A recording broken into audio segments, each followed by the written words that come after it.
Chapter 35. The First Swim. "Good afternoon, you two," said Loudwing as she waddled into the garden. "Remember me, Brightbill?" "Loudwing, Loudwing!" "Very good," the old goose giggled.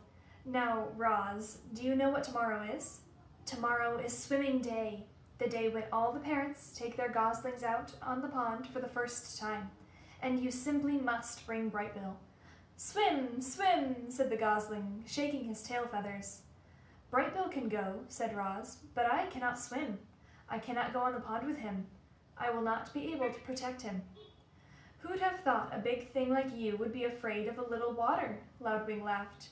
"Well, don't worry about Brightbill. He'll be safe in the flock, and he's going to have so much fun swimming with the other goslings. We begin at sunrise, so don't be late. See you in the morning." And with that, the goose plopped into the water and glided away. "Swim, swim," said the gosling. "Yes, Brightbill," said the robot, staring at the pond. "Swim, swim." Early the next morning, peeps and honks and splashes began echoing across the calm water. Roz and Brightbill followed a trail through the fog and over to a beach that was crawling with fluffy goslings and proud parents. Roz took a few steps into the water, and her survival instincts immediately flared up. The robot's computer brain knew that if water got inside her body, it could do serious damage. And so, as the other parents began swimming across the pond, Roz stood safely in the shallows and watched.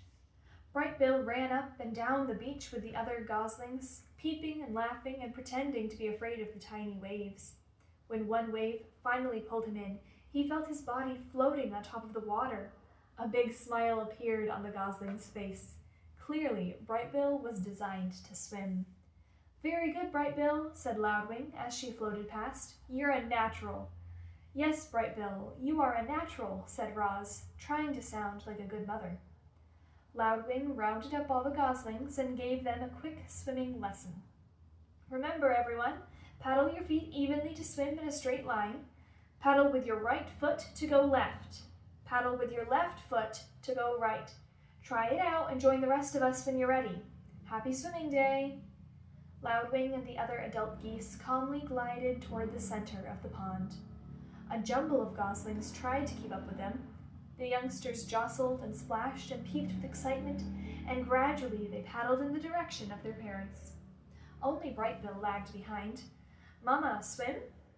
Roz pointed to the flock. "I cannot swim. Go have fun with the other geese. You will be safe with them." The gosling took a deep breath. Then he shook his tail feathers and paddled his feet and set out on his very first swim. He drifted too far to the left. Then he drifted too far to the right, but his feet just kept paddling until he caught up with the other goslings. Roz spent the morning watching her son swim around and around the pond, and as she watched him, she felt something like gratitude. Thanks to Brightbill, the robot now had friends and shelter and help. Thanks to Brightbill, the robot had become better at surviving. In a way, Roz needed Brightbill as much as Brightbill needed Roz, which was precisely why she felt concern when the mood on the pond suddenly changed. One moment, everything was tranquil, and the next moment the geese were in a panic. Something was violently sloshing through the group. It was Rockmouth, the giant, toothy pike. The fish had been a problem in the pond for as long as anyone could remember, but he'd never attacked goslings before. All the parents immediately went to protect their young. All the parents, except Roz. The robot could only stand in the shallows and watch as her son left the other geese behind and desperately swam toward his mother. "Swim to me, Brightbill, quickly!" The gosling kicked as fast as he could, but alone on the water, he was an easy target. The pond rippled as Rockmouth slashed below the surface. "Mama, help!" squeaked Brightbill. The robot was terribly conflicted. Part of her knew she had to help her son, but another part knew she had to stay out of deep water. Her body lurched forward and then backward again and again as she struggled to make a decision. And then Loudwing came to the rescue. "Rockmouth, don't you dare harm that little darling." The old goose fluttered over and splashed down right on top of the fish. Leave him alone. She pecked and kicked and beat her wings against the fish until he surrendered to the murky depths of the pond.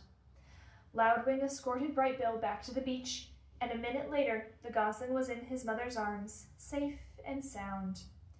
Rockmouth isn't as dangerous as he seems, said the goose out of breath, but I think that's enough swimming for one day.